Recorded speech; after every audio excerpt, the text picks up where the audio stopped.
अब मनुवादियों ने इस षड्यंत्र को दूसरे ढंग से हमारे सामने पेश करना शुरू कर दिया है।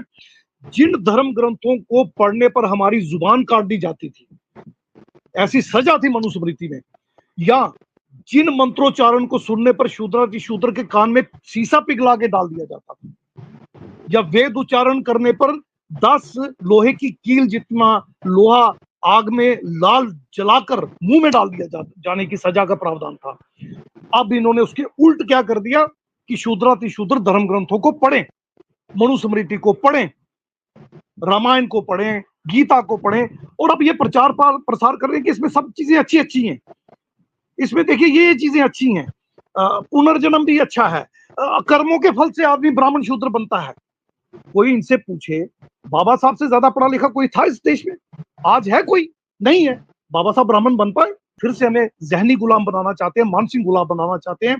इसलिए धार्मिक ग्रंथों को school, college, university, professional college में लगाकर हमारी अगली पीढ़ी को गुलाम बनाने का षड्यंत्र रचा इन्होंने। और अपने समाज को ब्राह्मणवाद और मनुवाद से मुक्त करने के लिए पढ़ो, और इसके बाद सब लोगों को एकजुट करो और ब्राह्मणवाद और मनुवाद को जलाकर राख कर दो, मिटाकर खाक कर दो। और जो बाबा साहब ने कहा था समता मूलक समाज की संरचना वो करो। भारत समता, स्वतंत्रता, बंधुता और न्याय पर आधारित समाज बनना चाहिए। बात शिक्षा की हो, बात स्वास्थ्य की हो, बात रोजगार की हो, पर्सनल सिक्योरिटी की हो। इस वक्त हमारे साथ advocate Basotra sir Jammu and Kashmir से बात करेंगे। सोशल मीडिया पे काफी खबरें वायरल हो रही हैं जिसमें ये बताया जा रहा है कि बहुत सारी खबरें ऐसी भी हैं कि कहीं पर मनुस्मृति पढ़ाने की खबरें आती हैं, तो कभी बताया जा रहा है कि स्कूल कॉलेजों में धार्मिक ग्रंथें पढ़ाई जाएंगे। तो उसको लेकर हम एडवोकेट साहब से बात करेंगे। क्या कहेंगे सर, जिस तरह खबरें आती रहती हैं कि स्कूल कॉलेजों में जो धार्मिक ग्रंथ पढ़ाए जाएंगे, उसको लेकर किस तरह आप देखते हैं सर?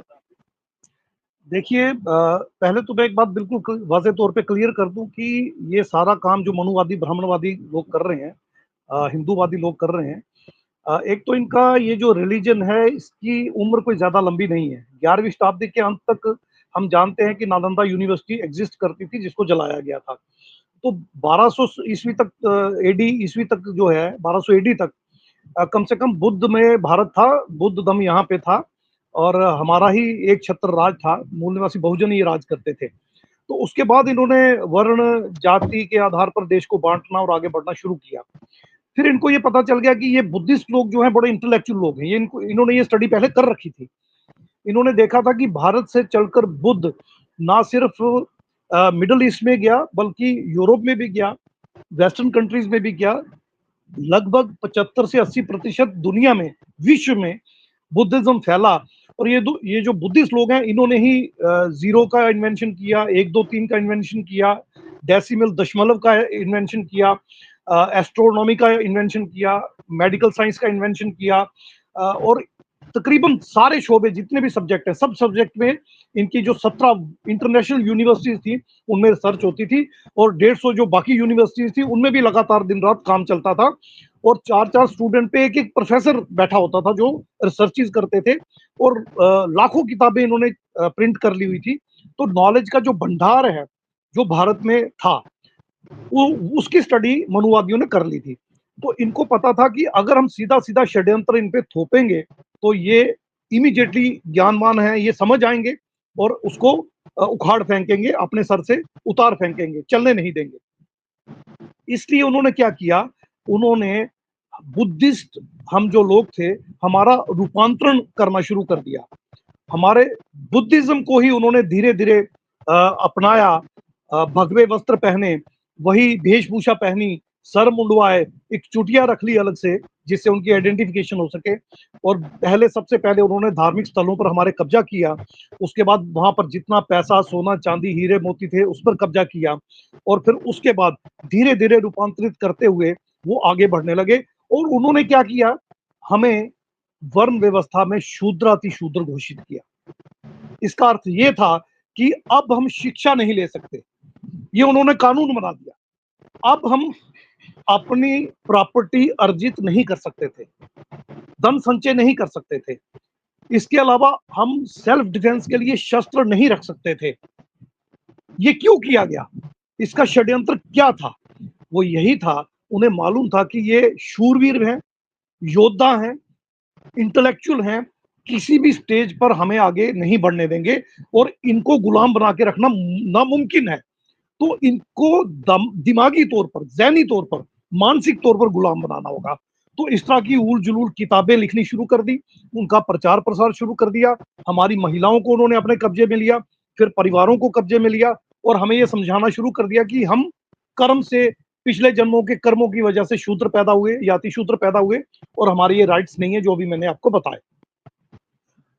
अब अगर आप थोड़ा-सा ध्यान दें राष्ट्रपिता महामना ज्योतिबा फुले की 6 लाइनों पे, जिसमें उन्होंने इस प्रॉब्लम को 1848 के आसपास आइडेंटिफाई कर लिया, जिसको वो कहते हैं विद्या विना मति गेली, मति विना नीति गेली, नीति विना गति गेली, गति विना वित्त गेले, वित्त विना शूद्र खचले, एवढे अनर्थ एकले अविद्या ने केले। तो वो कहते हैं विद्या के बगैर हमारी मति चली गई, अकल चली गई, मति के बगैर हमारी नीति प्लानिंग नहीं बनी, नीति चली गई तो फिर हमारी जो मोमेंटम है लाइफ का, गति वो रुक गई, उससे हमारे जो फाइनेंसेस हैं, पैसा है, अर्थव्यवस्था वो चली गई और उससे जो है शूद्र बर्बाद हो गए। ये सारा अनर्थ विद्या ना होने की वजह से हुआ। तो ये एक हथकंडा, सबसे बड़ा हथकंडा जो है मनुवादियों ने हमारे खिलाफ अपनाया।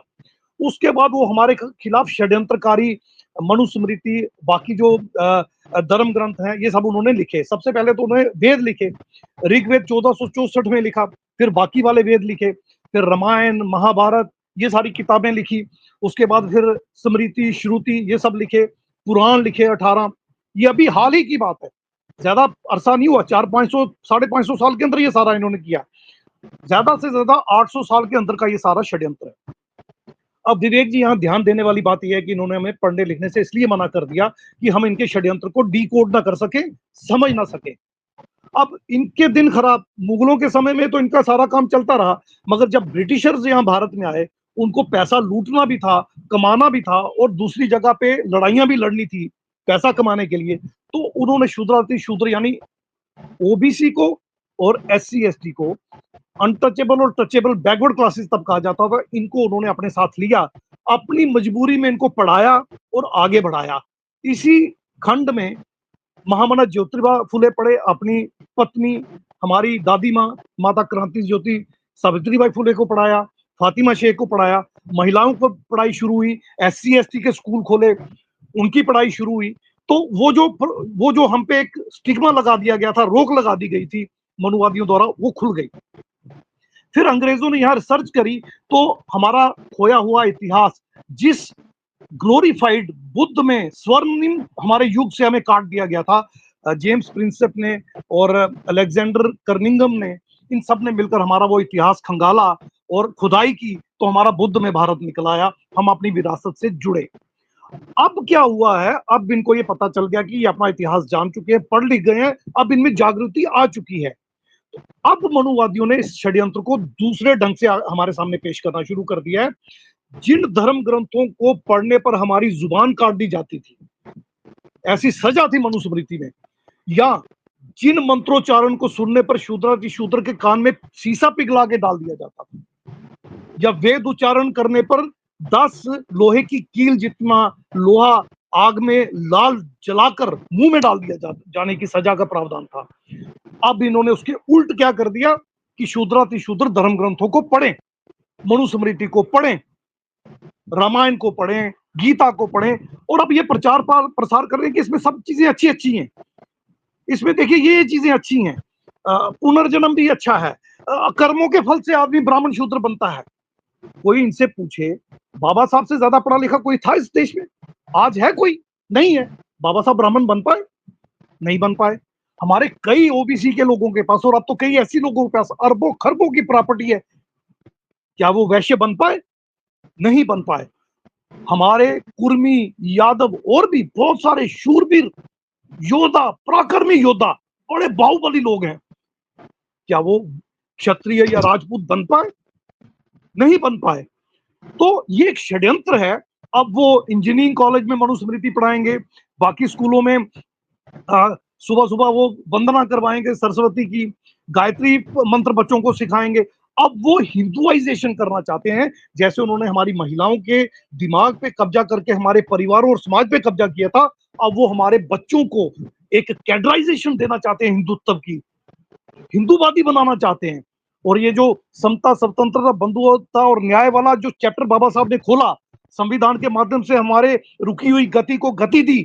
फूले शाहू अम्बेडकरी मूवमेंट ने हमारा जो मोमेंटम बढ़ाया और फाइनेंसेस हमारे पास आने लगे, एजुकेशन आने लगी, हम अपने सेल्फ डिफेंस के लिए हथियार भी रखने लगे, हम बाहुबली भी होने लगे, योद्धा भी बनने लगे, प्रॉपर्टियां रखने लगे, इलेक्शन लड़ने लगे, सीएम, डीएम, पीएम क्या क्या बनने लगे, प्रेसिडेंट ऑफ इंडिया बनने लगे। तो ये जो सारे रास्ते हमारे खुल गए, अब ये इनसे बर्दाश्त नहीं हो रहे। ये फिर से हमें जहनी गुलाम बनाना चाहते हैं, मानसिक गुलाम बनाना चाहते हैं। इसलिए धार्मिक ग्रंथों को school, college, university, professional college में लगाकर हमारी अगली पीढ़ी को गुलाम बनाने का षड्यंत्र रचा है इन्होंने। तो अब हमें अवेयर हो जाना चाहिए, जागरूक हो जाना चाहिए। हमारी आने वाली पीढ़ी को, नस्ल को ये समझाना होगा। हम उनको कहेंगे पढ़ो, जरूर पढ़ो इनके धर्म ग्रंथ, मगर मानसिक गुलाम होने के लिए मत पढ़ो। जैसे बाबा साहब ने पढ़कर इनके धर्म ग्रंथों का पूरा कच्चा चिट्ठा खोलकर समाज के आगे रखा, जैसे महामना ज्योतिबा फुले ने इनके धर्म ग्रंथों को पढ़कर गुलामगिरी जैसी किताब लिखकर इनका पूरा धर्म बर्बाद कर दिया। उस एंगल से पढ़ो, पढ़ो इनकी मनुस्मृति, पढ़ो इनके वेद, पुराण, स्मृति, श्रुति, महाभारत, रामायण, रामचरितमानस, हर चीज पढ़ो, मगर क्रिटिकल एनालिसिस करके पूरे समाज को जागरूक करने के लिए, फूले शाहू अम्बेडकरी विचारधारा का प्रचार प्रसार करने के लिए और अपने समाज को ब्राह्मणवाद और मनुवाद से मुक्त करने के लिए पढ़ो। और इसके बाद सब लोगों को एकजुट करो और ब्राह्मणवाद और मनुवाद को जलाकर राख कर दो, मिटाकर खाक कर दो। और जो बाबा साहब ने कहा था समता मूलक समाज की संरचना वो करो। भारत समता, स्वतंत्रता, बंधुता और न्याय पर आधारित समाज बनना चाहिए। बात शिक्षा की हो, बात स्वास्थ्य की हो, बात रोजगार की हो, पर्सनल सिक्योरिटी की हो, रूल ऑफ लॉ की हो, लोकतंत्र की हो, जमहूरियत की हो। ये जो ईवीएम, धनबल, बाहुबल का प्रयोग इलेक्शन में होता है, इसके विरोध में खड़े हो जाओ। ये जो ईडब्ल्यूएस रिजर्वेशन और पॉलिटिकल रिजर्वेशन, इसके विरोध में खड़े हो जाओ। जितना भी कुछ हमारे हमारे समाज के खिलाफ, हमारे देश के खिलाफ हो रहा है, उसके विरोध में खड़े हो जाओ।